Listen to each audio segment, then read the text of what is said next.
शातिर चोर, बदमाश, सनकी, कातिल। क्या ये कहना सही होगा कि लूटमार, हत्या और चोरी जैसे खतरनाक अपराध जंगलों में भी होते हैं?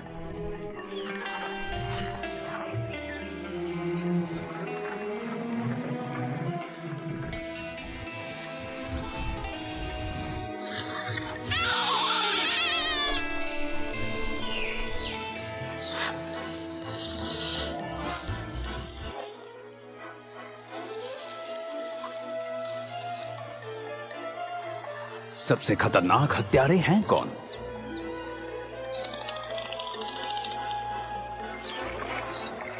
कौन है सबसे माहिर चोर और लुटेरे?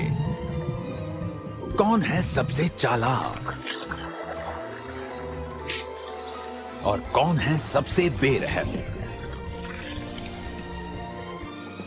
कुदरत के सबसे जालिम अपराधी कौन से हुनर और हथियार इस्तेमाल करते हैं?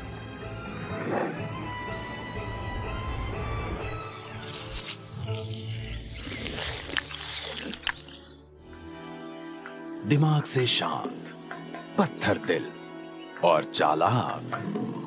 जुर्म करके गुजारा करने के लिए और दूसरों का फायदा उठाने के लिए ये खूबियां बहुत जरूरी हैं। जानवरों का शिकार करने के लिए छोटी से छोटी बात पर ध्यान देना, जानकारी और सब्र की जरूरत है। उनके पास ना सिर्फ अपने खुद के इलाके की पूरी जानकारी होनी चाहिए, बल्कि वहां रहने वाले दूसरे जीवों के बारे में भी पता होना चाहिए, यानी शिकार के बारे में, उनकी आदतें, ख्वाहिशें और जरूरतों के बारे में। मतलब ये कि उन शिकारी जीवों के खतरनाक हथियारों जैसे पंजे, चोंच और तेज दांत और उनके बेहद काबिल शरीर के साथ साथ उनकी सोच भी सबसे अनोखी और शानदार होनी चाहिए, ताकि वो शिकारियों से बच सके। क्योंकि सही सोच के बिना सबसे खतरनाक हथियार भी बेकार साबित हो सकते हैं।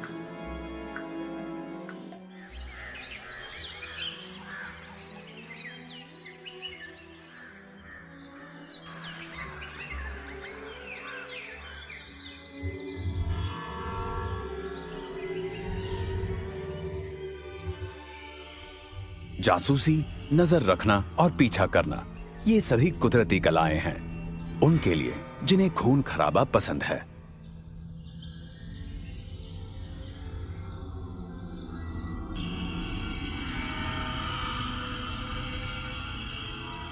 छुपना और सबसे अच्छी जगह ढूंढकर सब्र के साथ सही मौके का इंतजार करना हर किसी के बस की बात नहीं होती। लेकिन कुछ जंगली जानवर शिकार का पीछा करने में माहिर होते हैं। आमतौर पर कैट्स यानी बिल्लियां बहुत अच्छी जासूस होती हैं। ना सिर्फ पालतू बिल्लियों को हमारे घर में दबे पांव चलना आता है, बल्कि बड़ी बिल्लियां भी संभल कर चलना जानती हैं और उनके चलने की आवाज ना के बराबर होती है।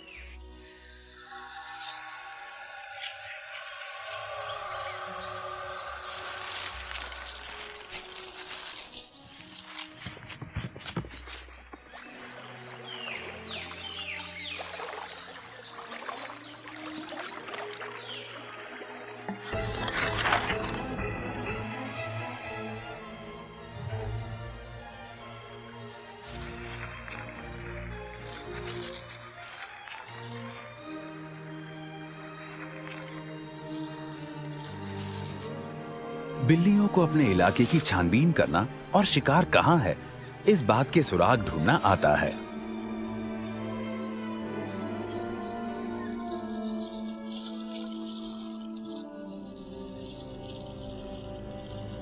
और अपने लिए छुपने की एक अच्छी जगह ढूंढना भी।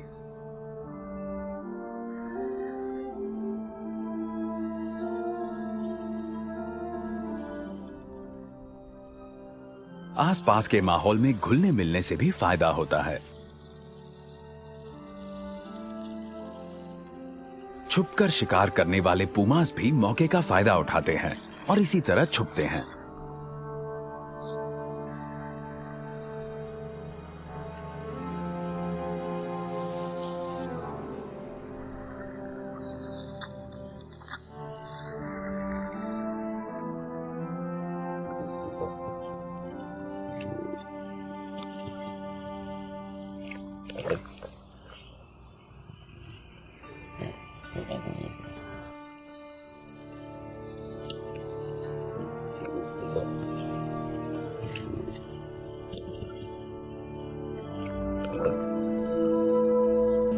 पूरे इलाके को ध्यान से जांचने के बाद वो एक जगह पर छुप जाते हैं, जैसे झाड़ियों के पीछे या उससे बेहतर पेड़ के ऊपर। शिकार को ढूंढने के लिए इनके बेहतरीन औजार हैं तेज नजर और सुनने की जबरदस्त शक्ति।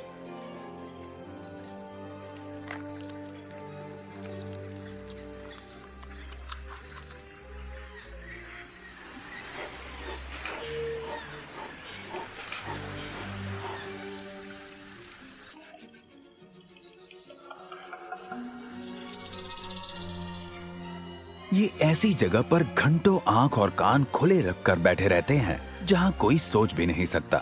अभी नहीं पर कुछ देर बाद ही सही, इस बात से अनजान कोई शिकार इसके इतने करीब से गुजरेगा कि ये उस पर हमला कर सके।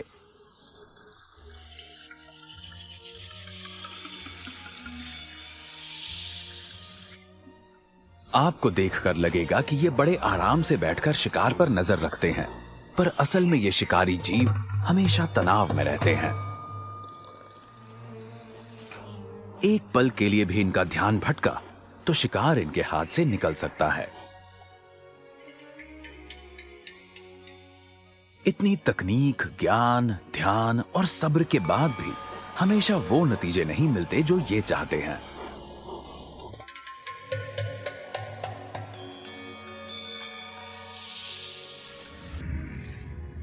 जान जाने के खौफ की वजह से शिकार अपनी सूझबूझ और मुस्तैदी दिखा के भाग जाता है और 8 में से सिर्फ एक कोशिश में ही ये पूमा शिकार में कामयाब होते हैं।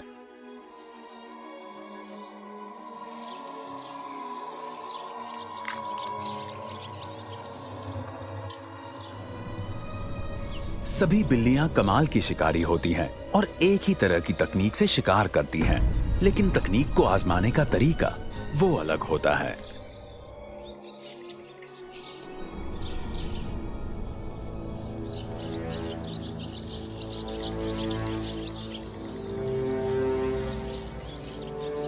एक यूरोपियन जंगली बिल्ली पूमा से 14 गुना छोटी होती है, लेकिन उतनी ही फुर्तीली और माहिर कातिल होती है।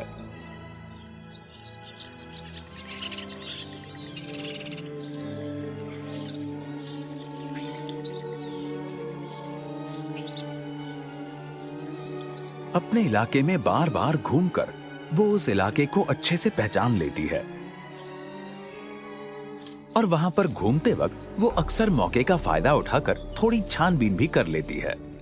वो अपने इलाके के कोने कोने की खाक छानकर वहां अपने लिए शिकार की तलाश करती रहती है। वो हमेशा चौकन्नी रहती है ताकि उसके हाथ से कोई भी मौका छूट न जाए। बिल्लियां छुपकर काम करने में सबसे माहिर हैं। वो किसी भी रास्ते पर आवाज किए बिना चल सकती हैं। इस प्रजाति के सबसे पसंदीदा शिकार हैं छोटे छोटे चूहे और पक्षी जो झाड़ियों और पेड़ों के आसपास रहते हैं।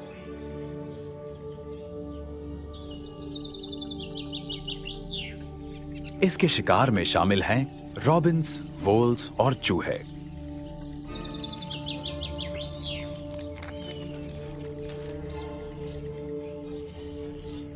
लेकिन इनके बड़े रिश्तेदारों जैसे कि पूमास, लेपर्ड्स और टाइगर्स की तरह इन्हें भी आसानी से शिकार नहीं मिलता।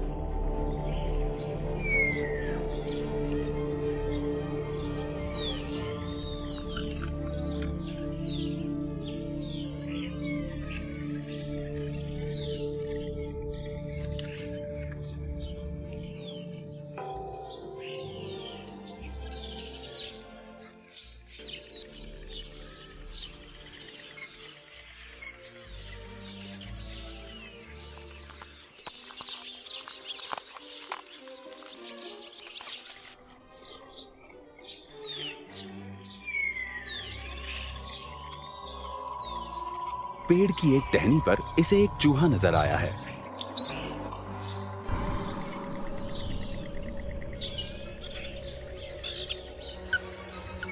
चूहे को लगता है वो टहनियों के बीच सुरक्षित है,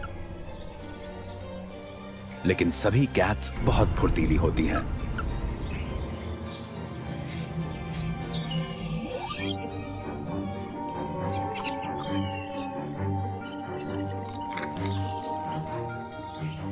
अब पेड़ों पर मुकाबला शुरू हो गया है। इस बिल्ली को टहनियों पर चूहे को पकड़ने के लिए सारे हथियार और हुनर लगाने पड़ते हैं और बहुत मेहनत करनी पड़ती है, जबकि चूहा आराम से एक डाल से दूसरी पर फुदकता रहता है। लेकिन इस बार ये बिल्ली इस मौके को किसी भी हाल में गंवाना नहीं चाहती। आखिरकार इसने चूहे का शिकार कर ही लिया। ऐसे ही पेड़ों की टहनियों के बीच एक और बदनाम और बेरहम कातिल रहती है। श्राइक्स को एक नजर देखने पर ये कोई खतरनाक और बेरहम जीव नहीं लगते,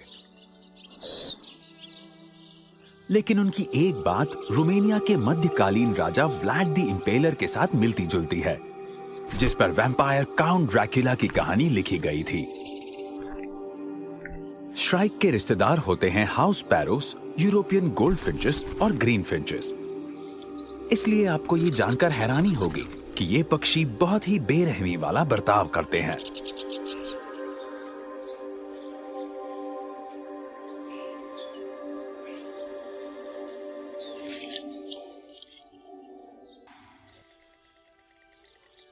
सभी माहिर शिकारियों की तरह श्राइक भी सब्र रखकर शिकार करना जानते हैं।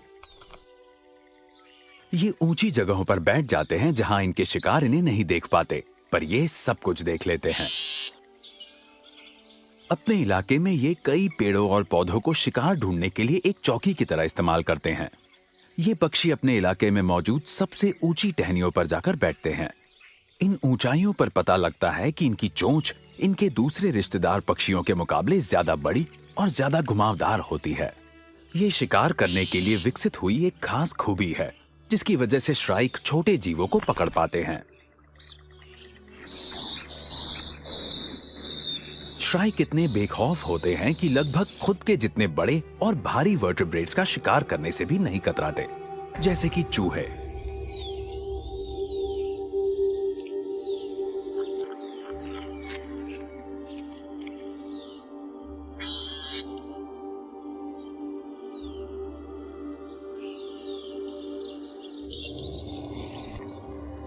पर शिकार को दबोचकर मार देने के बाद इनके सामने एक दिक्कत आ जाती है। इनके शरीर में वैसे औजार नहीं हैं जिनकी मदद से ये उसे खा पाए। कुदरत में ज्यादातर शिकारी जीवों के पास बड़े नुकीले दांत, चबाने के लिए मोलर्स या ताकतवर पंजे होते हैं, पर श्राइक्स की टांगे कमजोर हैं। ये शिकार को फाड़ते वक्त कस के पकड़ नहीं पाते। लेकिन ये समझदार पक्षी अपनी अक्लमंदी से इस कमी की पूरी भरपाई कर लेता है, कुदरती औजार इस्तेमाल करके।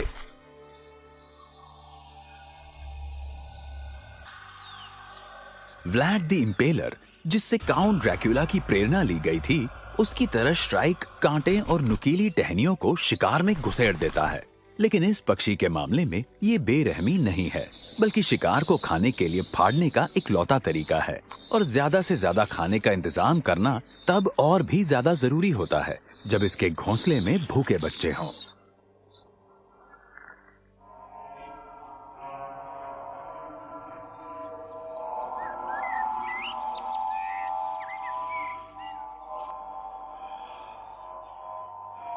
श्राइक के पास के इलाके में एक और घोंसला है, एवियन इम्पाला का, एक और हत्यारा जो छुपकर घास और पौधों के बीच से गुजरता है।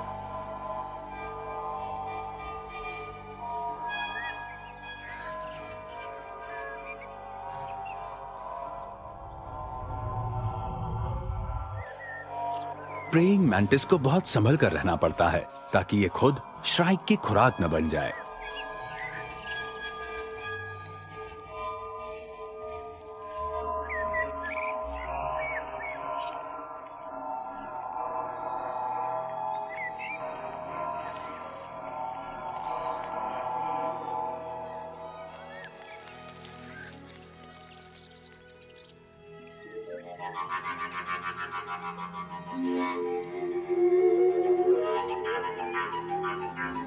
इसका शरीर अपने रंग और आकार की वजह से आसपास के माहौल में ही घुल मिल जाता है।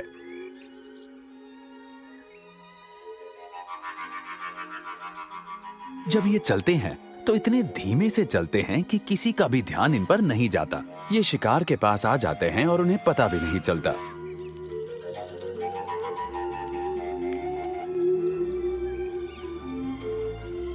ये एक ऐसी तकनीक है जिसमें कामयाबी के आसार बहुत ज्यादा होते हैं।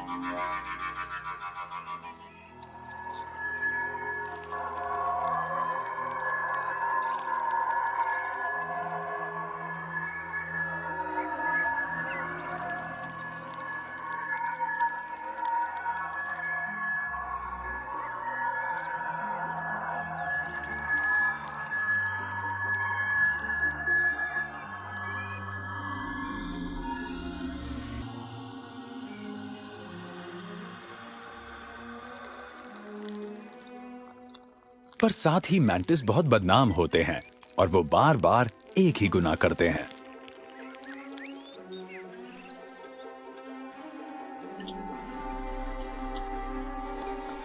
पैरासाइट यानी करीबी रिश्तेदार को मारने का गुनाह, ये मादा मैंटिसेस के लिए आम बात है।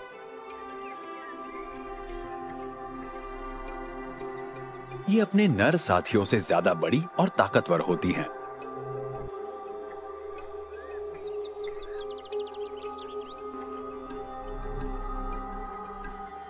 इसलिए जब मिलन के मौसम में मादा हार्मोन्स की खुशबू से आकर्षित करती हैं, तब नर मैंटिसेस को संभल कर रहना चाहिए।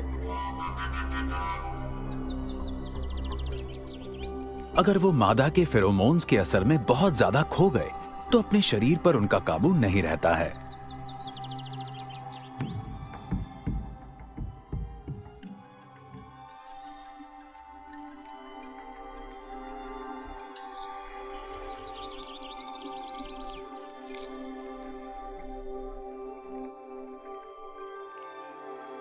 और क्योंकि इस वक्त के दौरान सभी मादाओं की जिंदगी में दो बातें सबसे जरूरी होती हैं, बच्चे पैदा करना और पेट भरना, इसलिए वो अक्सर कोशिश करती हैं कि दोनों काम एक साथ ही कर लें।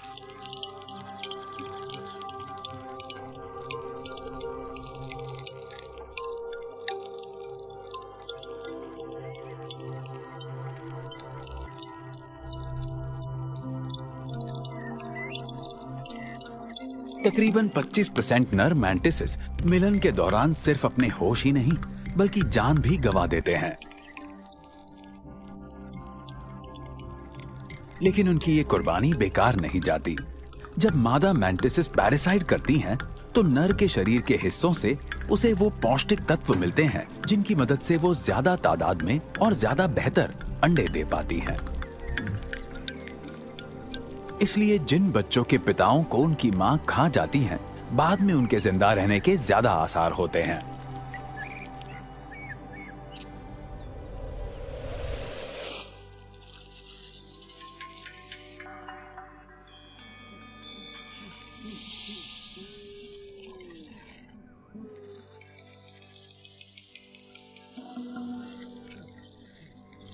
जानवरों की दुनिया में सभी हत्यारों के पास मिलन करके किसी पर काबू करने जैसी खतरनाक खूबियां नहीं होती, बल्कि कुछ हत्यारे तो दिखने में बड़े मासूम लगते हैं।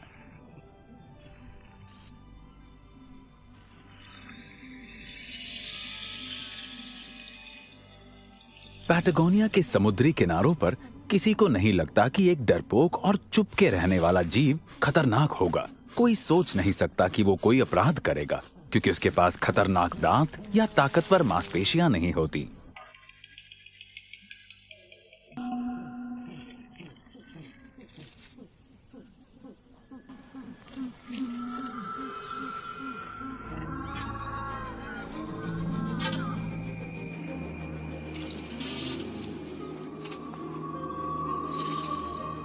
ये खूबसूरत और छोटा आर्madillo ना कूद सकता है, ना ही बहुत तेज दौड़ सकता है।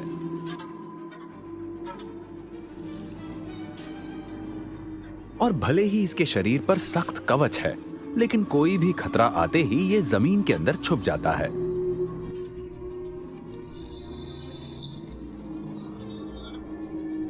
बिल में छुपकर ये ना सिर्फ अपने दुश्मनों से बचा रहता है, बल्कि पैटागोनियन स्टेप के मौसम की मार से भी बचता है, जहां कभी भी बहुत गर्मी या ठंड हो सकती है। लेकिन बाहर से मासूम दिखने वाला ये जानवर अंदर से कुछ भी कर सकने वाला शातिर अपराधी है।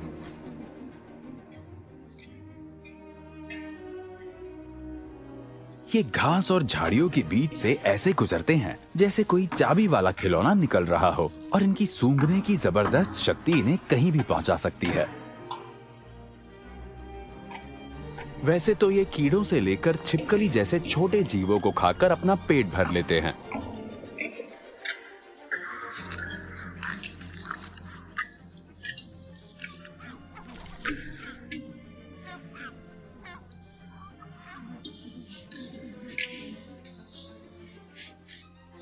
पर अगर कोई पक्षी अपने घोंसले से काफी देर तक दूर रहे तो ये जानवर हर मौके का फायदा उठाने में माहिर होता है और पक्षी के घर में घुसकर चोरी करने से भी नहीं कतराता।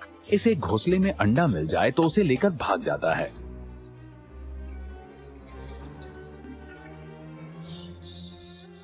और इस बार ये मैजेलानिक पेंगुइन का अंडा है, यानी चोरी और एक अजन्मे बच्चे की हत्या का जुर्म।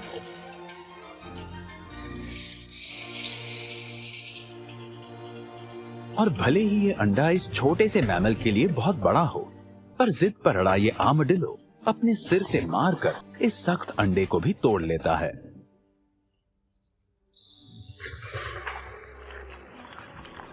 ये छोटा आर्मडिलो बिना किसी पछतावे के इस अंडे में मौजूद बेबस और अजन्मे बच्चे को खा जाता है।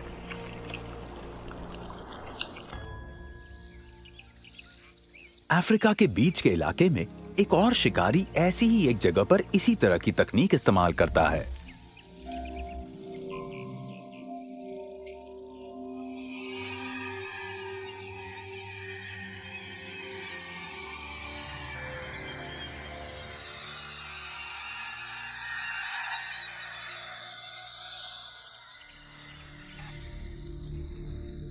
साउथ अमेरिका के आर्माडिलो के मुकाबले ये हत्यारा एक फॉर्मूला 1 रॉकेट है।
एक चीते की सबसे बड़ी ताकत होती है उसकी तेज रफ्तार, लेकिन वो दौड़ में हमेशा जीतते नहीं है।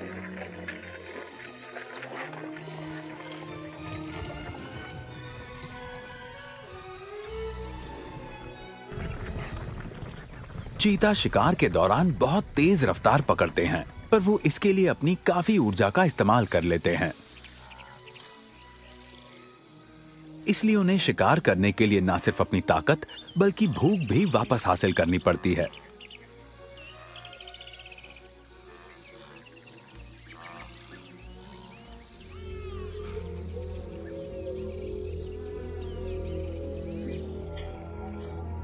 चीता सिर्फ भागते नहीं हैं, कभी कभी वो लंबी दूरी तक चलते भी हैं।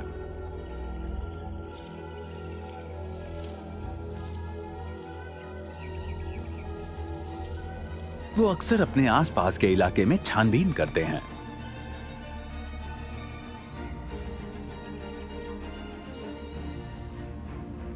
और इस तरह खाने की तलाश में घूमते वक्त अगर वो बार बार नाकाम होते हैं तो उनकी ताकत खत्म होने लगती है।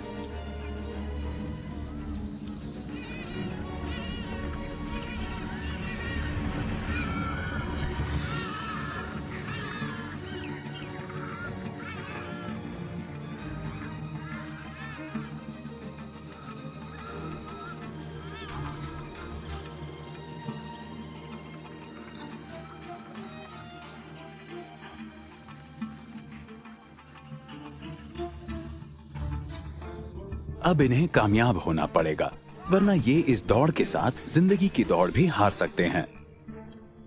ये पूरे झुंड को ध्यान से देखकर किसी घायल जानवर को ढूंढते हैं या फिर किसी छोटे से बच्चे को जो अपनी हिफाजत नहीं कर सकता।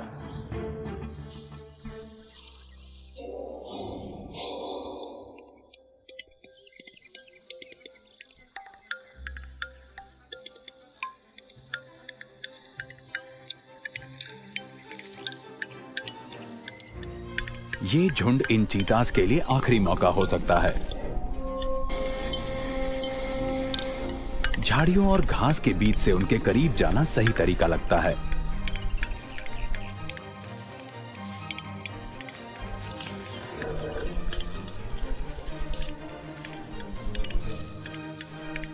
अब ये अपने शिकार के काफी करीब हैं और ये चीता अपनी बची कुची ताकत इकट्ठी करके आखिरी दौड़ के लिए तैयार हो जाता है।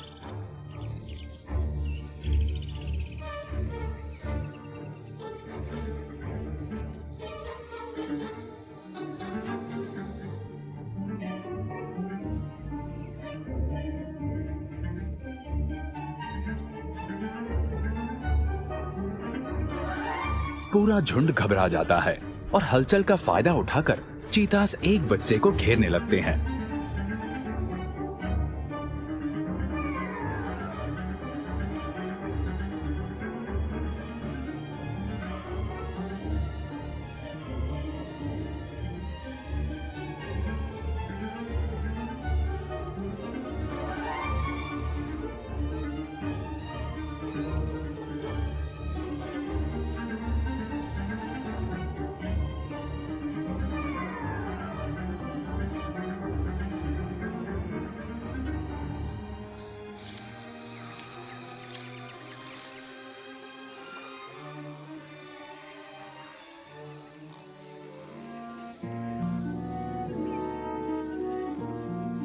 यहाँ कोई उसूल नहीं चलता। इसे आप बच्चे का कत्ल बोल सकते हैं, लेकिन ये जिंदा रहने के लिए जरूरी है।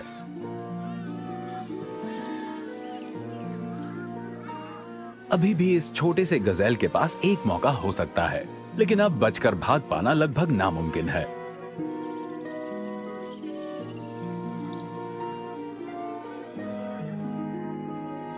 इस गजेल की जान जाने की वजह से ये शिकारी जिंदा रहेंगे।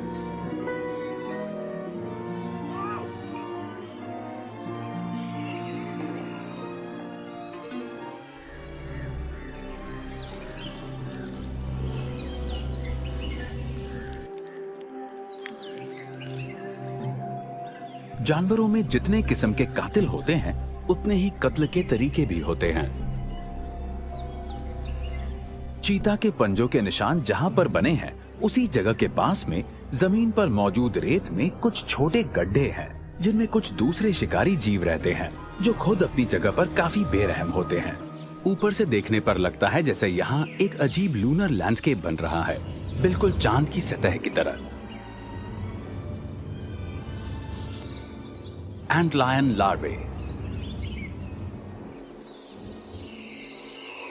ये बच्चे हैं, पर खतरनाक और खून के प्यासे हैं, जिनके पंजों जैसे नुकीले जबड़े और बालों वाला शरीर है, जो रेत में ही छिपा रहता है।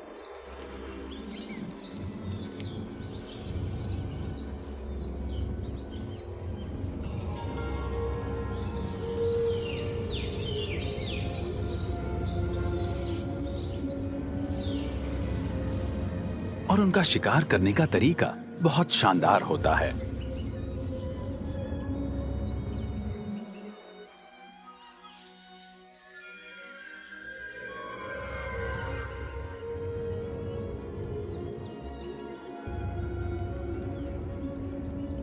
रेत में बने ये गड्ढे कीड़ों को फंसाते हैं।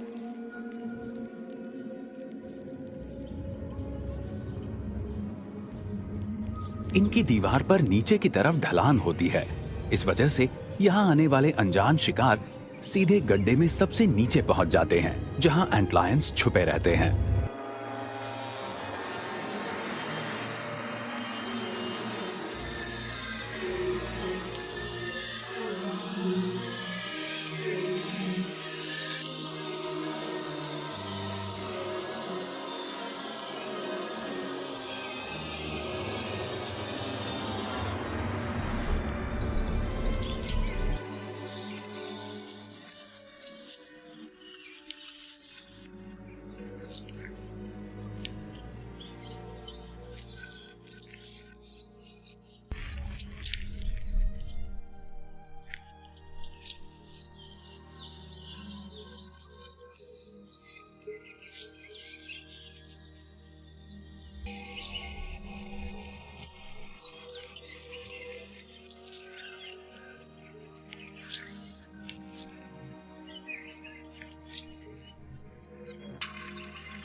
दूसरे लेपिडोप्टेरा की तरह ही, जिनमें मेटामॉर्फोसिस होने पर वो बालों वाले कैटरपिलर्स से खूबसूरत तितलियां बन जाते हैं, एंटलायंस भी खूबसूरत और किसी को नुकसान न पहुंचाने वाले जीव बन जाते हैं।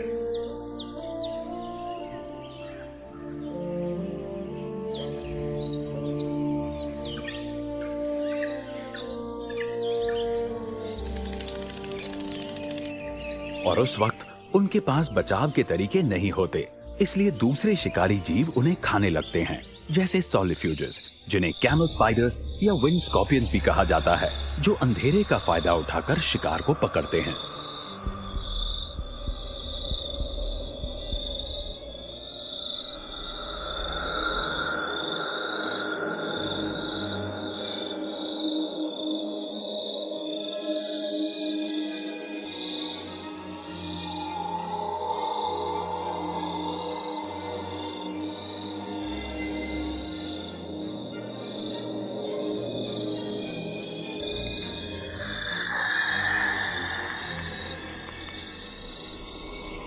कीड़ों की दुनिया में हत्यारे का इस तरह बदलना कि दूसरे जीव उसकी हत्या करने लगें, ये आम बात है। लेकिन कुदरत में हर जगह कुछ मजबूत जीव होते हैं।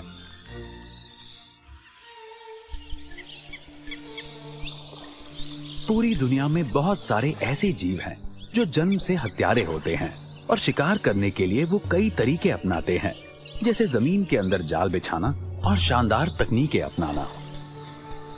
रेगिस्तान की रेत से लेकर ट्रॉपिकल मैंग्रोव्स तक हर जगह शिकारी घात लगाकर बैठे रहते हैं।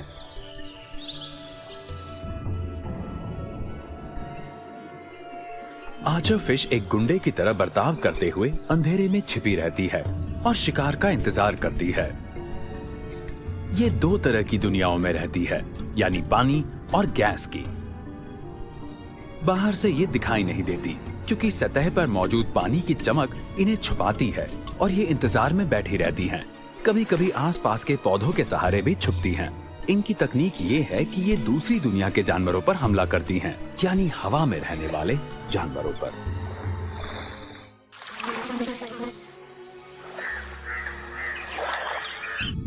कोई नहीं जानता कि इस चमकते पानी के उस पार आर्चर फिश घात लगाए छुपी हुई है। इस बात से अनजान तितलियां, मक्खियां और टिड्डे पानी के ऊपर लटकते पौधों की टहनियों के बीच उड़ते रहते हैं और यहाँ घूमते वक्त उन्हें लगता है कि वो सभी एकदम सुरक्षित हैं। लेकिन ये आर्चर फिश उन्हें साजिश और भूखी निगाहों से घूर कर देखती रहती हैं।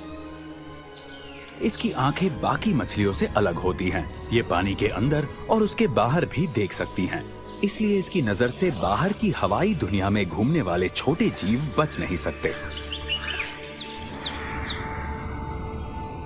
ये ध्यान से उन्हें देखकर उनके और अपने बीच की दूरी भी नाप सकती है।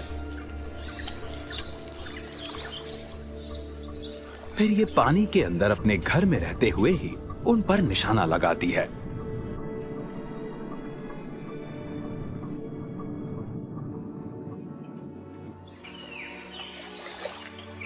ये एक अंडर वाटर स्नाइपर की तरह है।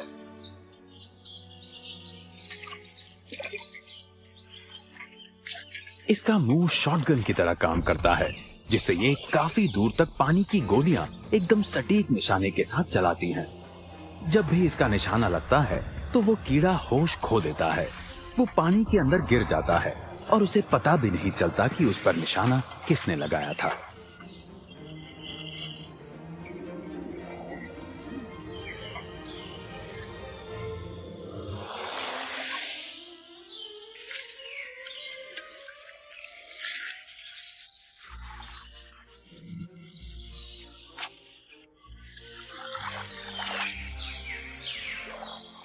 जरूरत पड़ने पर शिकार को खत्म करने के लिए आर्चर फिश खुद भी उसे टक्कर मार सकती है।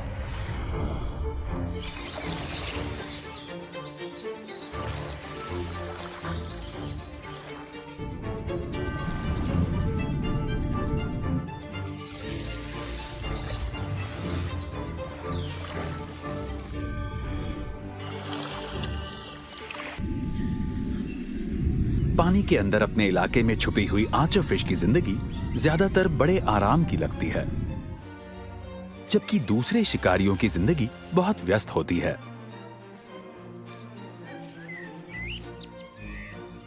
और उनकी आदतों की वजह से वो छुपकर पीछा नहीं कर सकते। ये छोटे आकार के वीजल्स बहुत चंचल स्वभाव के होते हैं, बहुत तेज होते हैं। ये हमेशा भागते रहते हैं, वो भी बहुत तेज रफ्तार से। ऐसा लगता है जैसे इन्हें धीरे चलना आता ही नहीं।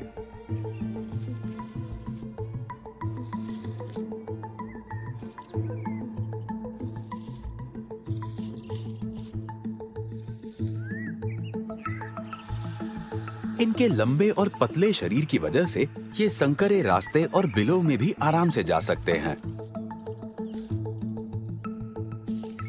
दौड़ते भागते रहना इनकी तकनीक है, जिसमें ये खोजने, सताने और चबाने का काम करते हैं। वीजल्स मन से बहुत उत्सुक होते हैं। इनके छोटे से इलाके में पाई जाने वाली हर चीज में इन्हें दिलचस्पी होती है और नई चीज दिखते ही ये तुरंत उसकी जांच करने लगते हैं। क्या पता कौन सी चीज शिकार करने, चुराने या चबाने के लायक हो। किसी छोटे शहर के अपराधी की तरह ही ये अपने इलाके के हर कोने को जानते हैं और इन्हें पता होता है कि खाना कहाँ मिलेगा। और जाहिर है वीजल्स के मामले में खाने का मतलब होता है चूहे और वोल्स।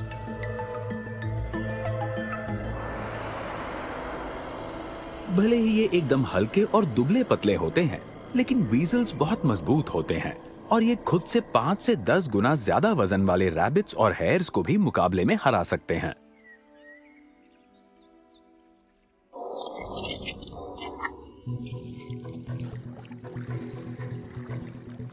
लेकिन फिलहाल ये खतरे से अनजान होकर घूमते इस चूहे से पेट भर लेगा।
जहां एक तरफ कुछ शिकारी बहुत तेज और कूद फांद करने में माहिर होते हैं, वहीं दूसरे शिकारी अपने काम को बड़ी शांति से अंजाम देते हैं। ये बेहद माहिर हत्यारे अपने काम को सफाई से करना पसंद करते हैं।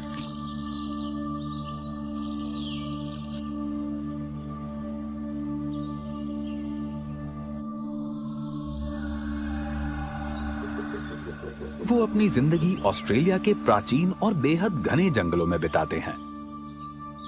जंगल में जहां वो रहते हैं, वहां बहुत बड़े पक्षी भी पाए जाते हैं, जैसे कि ये कैसोवरीज।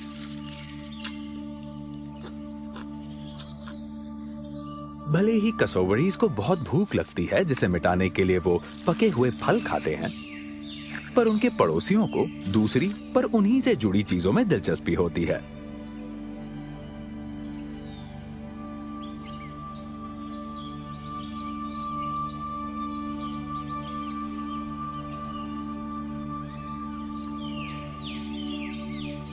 ग्लैडिएटर स्पाइडर्स उन मक्खियों और कीड़ों को खाते हैं जो इन फलों को खाने आती हैं, और वो कीड़े इन विशाल पक्षियों की तरह ही पके हुए या सड़े हुए फल भी खा सकते हैं।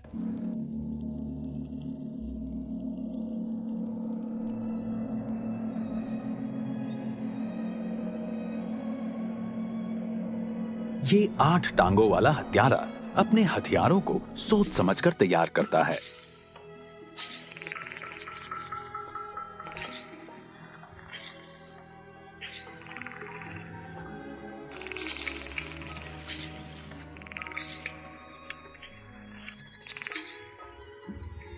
पहले ये ग्लैडिएटर योद्धा की तरह नहीं, किसी दर्जी की तरह काम करता है, जैसे कि कोई बूढ़ी नानी बुनाई करके कोई गर्म स्वेटर बना रही हो। ये मकड़ी घंटों मेहनत करके अपने हथियारों में छोटे छोटे बदलाव करके इसे सटीक बनाती है, क्योंकि ये ग्लैडिएटर स्पाइडर शिकार करने के लिए खुद शिकार का साधन बनती है। इतनी मेहनत से ये मकड़ी कोई स्वेटर नहीं बना रही है, बल्कि उड़ने वाला मौत का जाल बना रही है।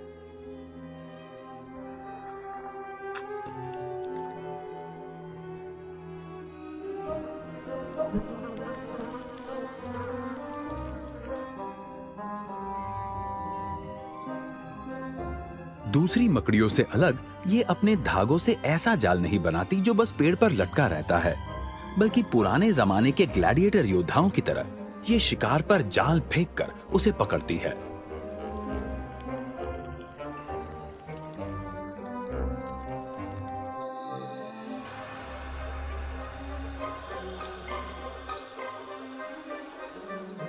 ये अपने शिकार के पीछे जाती है, इंतजार करती है और जाल फेंकने के लिए सटीक दूरी का हिसाब लगाती है।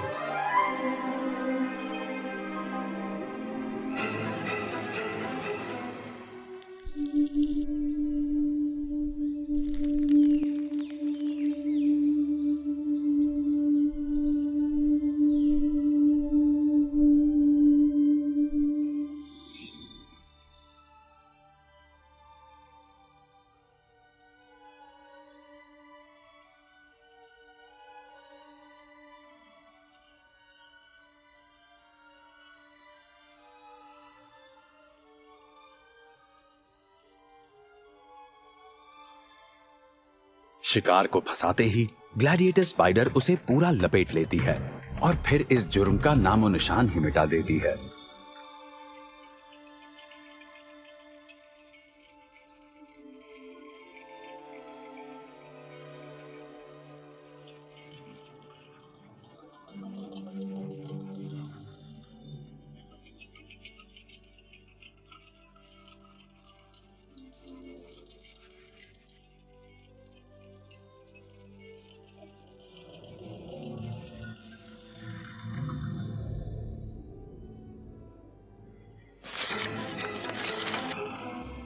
कुदरत के ये बेरहम और शातिर हत्यारे जो तरीके अपनाते हैं, चाहे वो चलना, इंतजार करना, पीछा करना या जाल बिछाना हो, वो उतने ही अलग होते हैं जितने कारगर होते हैं। हर शिकारी की अपनी एक पसंदीदा तकनीक होती है, लेकिन उन सब का मकसद एक ही होता है और एक के बाद एक, कोई चाहे या ना चाहे, सभी शिकार इन सबसे जंगली अपराधियों के हाथों मारे जाते हैं।